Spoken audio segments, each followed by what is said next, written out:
को नई ज़बां दें, जंजीरों की इज्तिमाई अज़ां दें। सिंधी, बलोच, पश्तून, जम्मू कश्मीर, गिलगित बल्तिस्तान एक नाम, आज़ादी, इंसाफ, खुद मुख्तारी का पैगाम। अब तकरीर की शुरुआत करने से पहले मैं गुजारिश करूँगा तमाम मोअज़्ज़िज़ मेहमान Suhail Ahmed Abro, chairman GSN freedom movement, और अमजद अयूब मिर्ज़ा, मोहम्मद अली नूनारी, मंसूर अली हक, जनाब Khurshid Baloch representative BSC, Moin Ahmed Khan MQM London representative, Sain Imdad Ali Odho director voice of Sindh London, Shahid Khan Kakar representative PTM, Faheem Baloch foreign secretary BNM को कि वो सारे स्टेज पर आएँ ताकि हम केक कटिंग सेरेमनी स्टार्ट करें। शुक्रिया।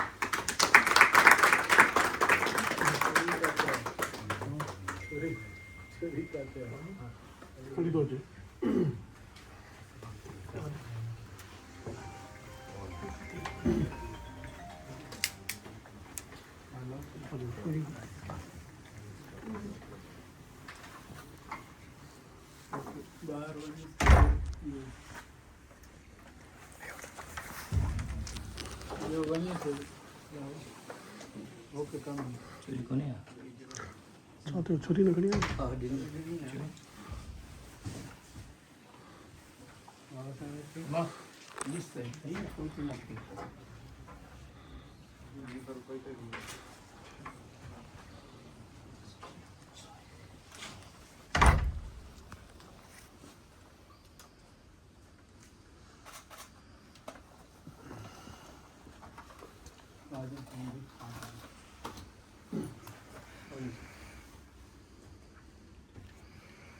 नारायण सिंध GSN तुझो देश मुंजो देश सिंधु देश सिंधु देश तुझो रेबर मुंजो rebar GM Syed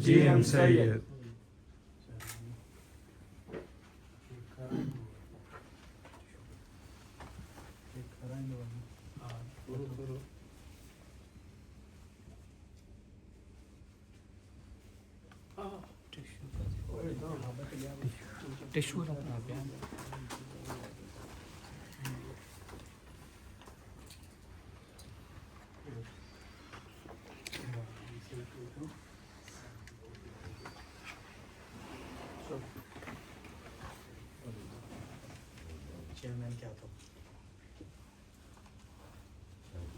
Thank you.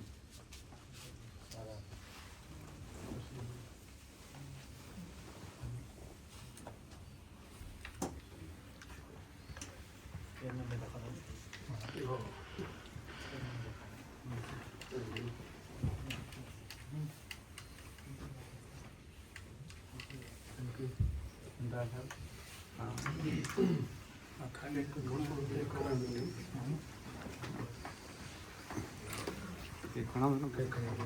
खाना